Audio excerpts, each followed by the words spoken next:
नमस्कार, मैं हूं राज ठाकुर आपके साथ। आप देख रहे हैं न्यूज 18 पंजाब हरियाणा हिमाचल। बुलेटिन की शुरुआत कर रहे हैं पटियाला से बड़ी खबर के साथ। सीएम के कार्यक्रम के पास गोली चली। कार्यक्रम में आए युवकों की ओर से फायरिंग की गई। कई राउंड फायरिंग हुई है। बता दें कि 2 लोगों को गोली लगी।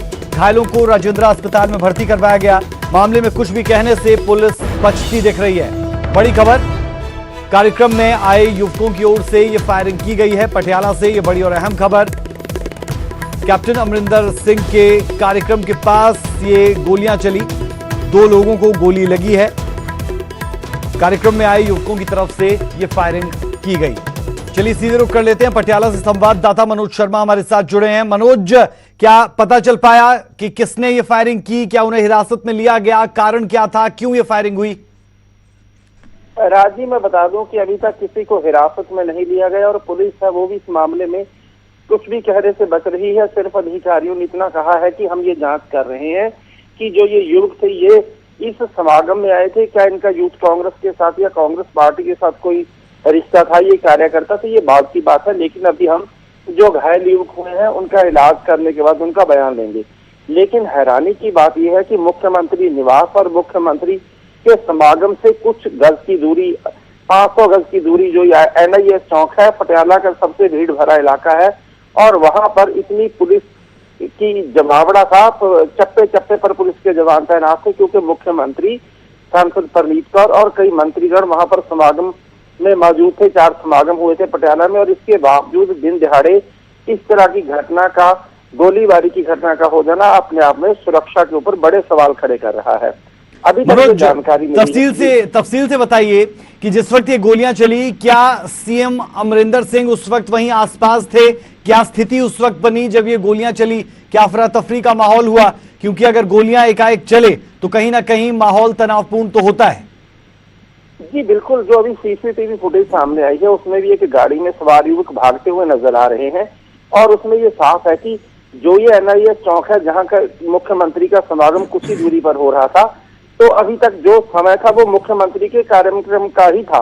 यानी कि पुलिस उधर लगी हुई थी, जुटी हुई थी सुरक्षा में, और दूसरी तरफ जो युवक इस कार्यक्रम में आए थे उनके ऊपर हमला होने की बात की जा रही है। जो परमजीत सिंह लाली नाम का एक लड़का है, उसका नाम आ रहा है कि उसके ऊपर फायरिंग हुई है, वो गंभीर रूप से घायल है। उसके एक साथी घायल है जिसको गोली लगी है। लेकिन अभी तक ये तय नहीं हो पाया कि जिन्होंने इनके ऊपर हमला किया वो लोग कौन थे। क्या वो कांग्रेस पार्टी से संबंधित थे, या समागम में वैसे आए थे, या उनका निशाना यही युवक थे कि ये आज समागम में आएंगे और हम इनके ऊपर हमला करेंगे।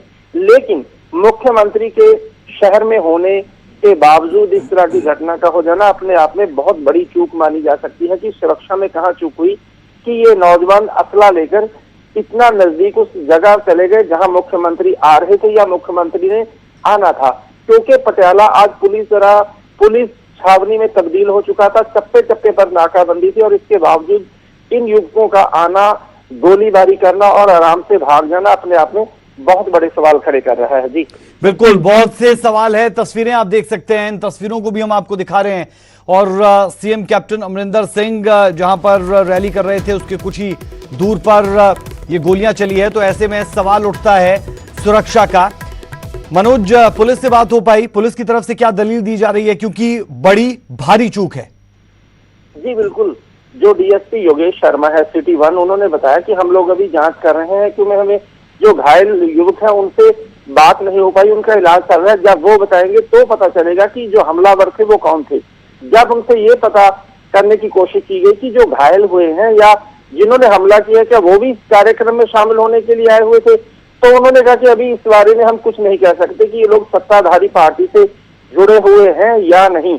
लेकिन जिस तरह चश्मदीद लोगों का ये कहना है कि 30-35 की संख्या में युवक यहाँ आए थे, तो उन्होंने ही फायरिंग की और इन लोगों ने छुपकर जान बचाई, जो दुकानदार हैं।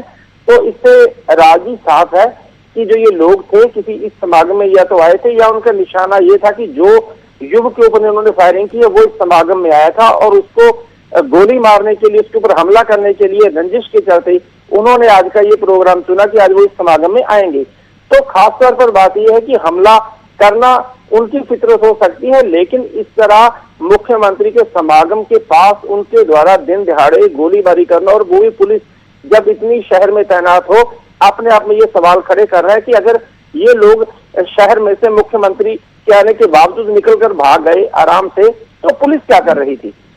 जी। और ये सवाल लगातार बना रहेगा। बेहद शुक्रिया इस तमाम जानकारी के लिए। तो तस्वीरें भी हम आपको दिखा रहे हैं, कई राउंड फायरिंग हुई है, 2 लोगों को गोली भी लगी है। जी हाँ, 2 लोगों को गोली भी लगी है और घायलों को राजेंद्रा अस्पताल में भर्ती करवाया गया है। मंशा क्या थी फायर करने की, ये तभी मालूम हो पाएगा जब आरोपियों को गिरफ्तार किया जाएगा या फिर जिन्हें गोलियां लगी है अगर वो इस बाबत कुछ बता पाएं। लेकिन उससे भी ज्यादा बड़ा और अहम मसला ये कि सीएम के कार्यक्रम के पास कैसे और क्यों गोलियां चल जाती है, क्योंकि सुरक्षा बेहद चाक चौबंद रहती है जब सीएम कहीं पर भी पहुंचते हैं। बावजूद उसके अगर इस तरह की घटना होती है तो फिर सवाल तो उठेंगे।